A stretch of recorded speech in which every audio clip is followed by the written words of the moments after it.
Boa tarde, sejam todos bem-vindos à oitava parte do vídeo sobre o Jethro Tull, introdução ao rock progressivo Jethro Tull. Quem não viu as 7 primeiras partes, então dá uma olhada, tá? Os links estão todos na descrição. E também no canal tem outros vídeos que eu fiz sobre outras bandas, dando também as mesmas sugestões que eu dou do Jethro Tull, sobre outras bandas de rock progressivo também. Tá tudo também na descrição. Vou fazer um convite para quem não conhece o canal do Wagner Xavier, Rock Raro. Vale muito a pena conhecer. É sensacional o canal dele. Ele tem muitas pérolas lá, muito disco, muito vinil. Rock raro mesmo, muito progressivo, muito hard, antigo. Assim, principalmente, acredito que seja principalmente anos 60 e 70. Mas é realmente impressionante o que ele tem. E a gente aprende bastante com os vídeos dele. Vale muito a pena ver o link também está na descrição. Sobre o Jethro Tull, antes do Jethro Tull, mais uma vez fazer o convite, quem não está inscrito no canal, então se inscreva, pode fazer o comentário, dar o seu like, se quiser compartilhar também, tudo ajuda bastante. Agora sim, vamos para a oitava parte do vídeo sobre o Jethro Tull, falar sobre mais 2 discos. Então, em 1989 veio o Rock Island, os membros da banda quase a mesma coisa, né, do último Crest of a Knave, né, Crest of a Knave, é o Ian Anderson, Martin Baer, Dave Pegg e o Duane Perry. Na verdade, assim, no último, no Crest of a Knave, tinha 2 bateristas, né? Um tocava em algumas músicas, outro tocava em outras. Então, dos 2 ficou o Duane Perry, ele ficou como membro efetivo da banda. E no teclado tem, como contratados, aparecem 2 tecladistas. Então, cada um também toca em algumas músicas. Um deles é o próprio Peter John Vitesse, que já tinha tocado com Jethro Tull. Aqui ele aparece como convidado, né, contratado. E o Martin Alcock, que também era do Fairport Convention. Ou seja, mais um ex-membro do Fairport Convention que toca com o Jethro Tull. Também o Fairport Convention é uma banda de folk, né? Então, muito dessa vertente folk do Jethro Tull veio daí, além deles já tocarem folk antes, muito também dos discos seguintes, né, vieram desses membros que entraram no Jethro Tull. Eles mantiveram também um pouco dessa vertente. Mas sobre o Rock Island já é um pouco diferente. Esse disco eu considero abaixo do Crest of a Knave. O Crest of a Knave não é nenhuma maravilha. O Rock Island eu acho abaixo ainda, mas melhor do que os 2 anteriores ao Crest of a Knave, que é o The Broadsword and the Beast e o Under Wraps, que são extremamente eletrônicos demais, para o meu gosto. Tem que fazer um esclarecimento. Eu falei nesse vídeo, nessa parte, sobre esses 2 discos, esses muito eletrônicos, falei que isso me incomoda. Na verdade, o eletrônico não me incomoda. O que me incomoda é quando é demais. Assim como eu falei nos vídeos do King Crimson, quando eu tenho um peso, eu gosto de um peso numa música, eu gosto de experimentalismo, adoro experimentalismo, mas na dose certa. Então, tem músicas que são experimentais demais para mim, para o meu gosto, claro. Para o meu gosto é o experimentalismo quando extrapola, para o meu gosto, daí eu já não gosto muito. Peso também, músicas muito pesadas para o meu gosto também não acho legal. E a mesma coisa com o eletrônico. Então esses 2 discos que eu citei extrapolam demais, é eletrônico demais para mim, não tem nada a ver com Jethro Tull. Mas assim, eu não sou contra o eletrônico, tanto que eu adoro o Kraftwerk, é uma banda que eu acho ótima. Não todas as músicas, mas eu gosto muito de várias músicas deles. Voltando então ao Jethro Tull, sobre o Rock Island, então. Melhor do que aqueles 2, mas abaixo do último, Crest of a Knave. O que acontece? A voz do Ian Anderson continua bem estranha, agora ficou, né? Vai ficar bem estranha mesmo, comparado não com o último, mas com os anteriores. Mas assim, basicamente ele é mais ou menos um rock, um hard rock, um rockzinho, uma coisa bem movimentada. Não é ruim, não é um disco ruim, mas ele não tem muita graça, não tem nada demais nele também. Apesar de não ser ruim, também não é nenhuma maravilha. Então a primeira faixa, Kissing Willie, ela é bem nesse estilo assim, movimentada e tal, mas bem simples, né? Não tem nada de progressivo no disco e tal. O instrumental dela é bom, é um instrumental legal, como eu falei, a voz dele tá estranha, então pelo menos o instrumental é bom. Mas é basicamente o que a gente vai ver no resto do disco. Fora 2 músicas que eu destaco aqui, essas 2 fogem um pouco do estilo. Então tem uma que se chama Years of Teen, ela é lenta, é uma música lenta, mas ela aos poucos, em alguns momentos, fica mais movimentada, fica um pouco mais rápida, daí a pouco fica mais lenta de novo, não é nada de progressivo, mas foge um pouco a esse estilo que é muito igual, uma mesmice assim do disco. Ela foge um pouco, então é uma música interessante. E o outro destaque, então, que também não é aquele destaque, é destaque porque comparado com as outras, né?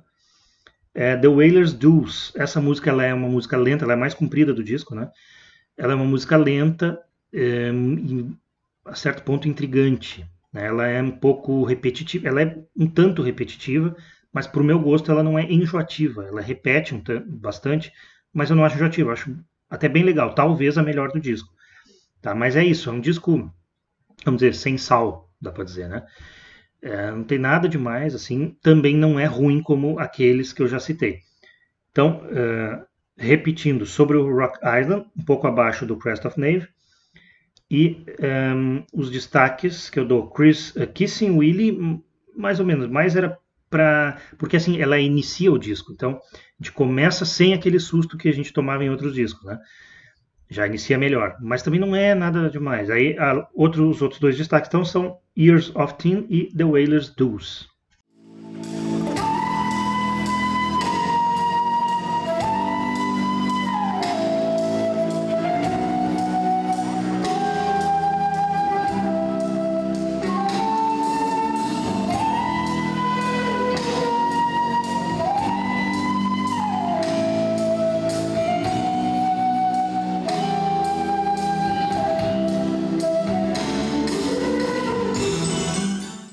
1991 foi lançado o Catfish Rising.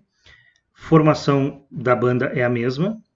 Ian Anderson, voz e flauta e entre outros instrumentos, violão, vários instrumentos, mas principalmente voz e flauta. O Martin Bear na guitarra, David Pegg no baixo, Duane Perry na bateria. E tem alguns músicos contratados também que ajudam no disco, mas eu não peguei os nomes porque são vários. Quanto ao teclado, que não citei ali, desses contratados tem pelo menos 3. Tá? Tem pelo menos 3 tecladistas contratados. Esse disco é o seguinte, é mais ou menos o mesmo nível do anterior, o Rock Island. Ele tem uma diferença, ele além desse rock sem sal, tem blues também. Esse disco tem blues. Então já é um pouco diferente, lembra um pouco aquele Jethro Tull do This Was, do primeiro disco. Um pouco, não estou dizendo que é igual, mas é que aquele primeiro disco era bem mais blues, então esse lembra um pouco também. O que salva, na minha opinião, o que salva esse disco são essas partes que mudam, porque assim, as músicas muitas vezes são estrofe e refrão, parte para mudar, estrofe e refrão, ou só refrão, ou mais um solinho no final. Essa parte para mudar no meio, para mim, é o que salva o disco, no geral, porque praticamente todas as músicas, todas têm uma coisinha diferente no meio, e tem muita flauta nessas partes. Então, e eu acho que o que salva o disco mesmo para mim são as flautas. Eu gosto muito do som da flauta, adoro flauta. E nesse disco, não só o som da flauta, o restante do instrumental, a própria guitarra, o baixo, o piano também, mas principalmente as partes que mudam um pouco, senão fica tudo muito igual, né? Mas como eu falei, além de rock tem esse blues, então ele já não é totalmente um estilo só como o disco anterior. Claro, o disco anterior eu falei tem 2 ressalvas ali e tal, mas é basicamente uma coisa só. Esse aqui já é mais ou menos dividido entre rock e blues. Aí os destaques desse disco. Roll Your Own, que esse é uma batida de blues também. Eu não sou nenhum grande fã de blues, não sou muito fã, mas eu gosto de alguma coisa de blues, tanto que é um dos destaques que eu dou, por diferenciar um pouco do restante do disco. Essa Roll Your Own é legal, é um blues interessante.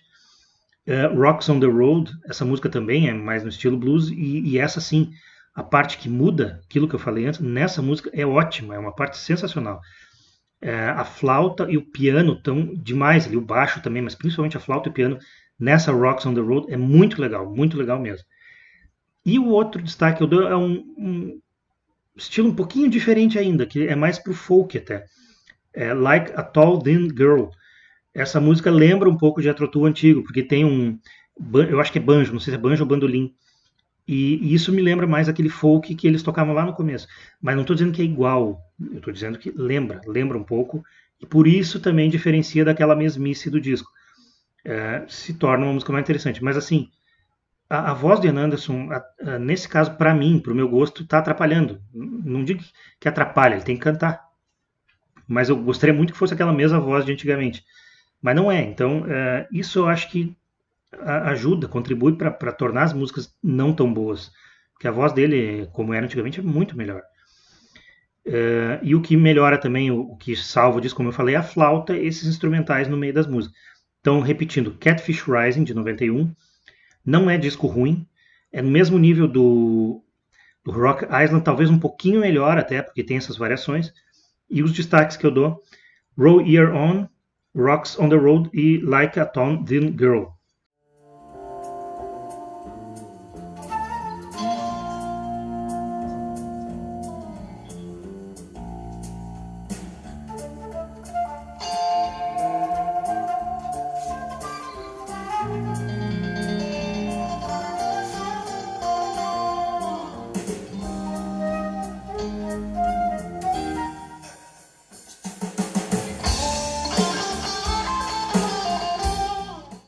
Bom, é isso então, oitava parte do vídeo sobre o Jethro Tull, introdução ao progressivo Jethro Tull, fica por aqui.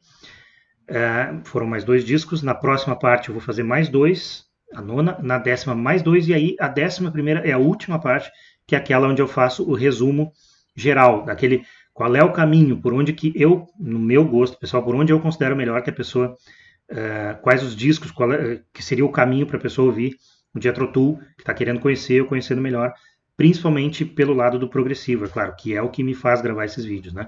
Então, muito obrigado a todos que estão assistindo e até a próxima parte. Valeu!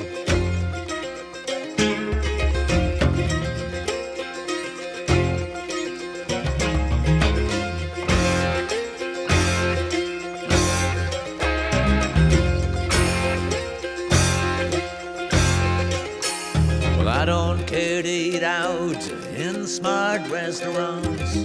I'd rather do a Vindaloo. Takeaway is what I want. I was down at the old Bengal having telephoned a treat when I saw her framed on the kitchen door. She looked good enough.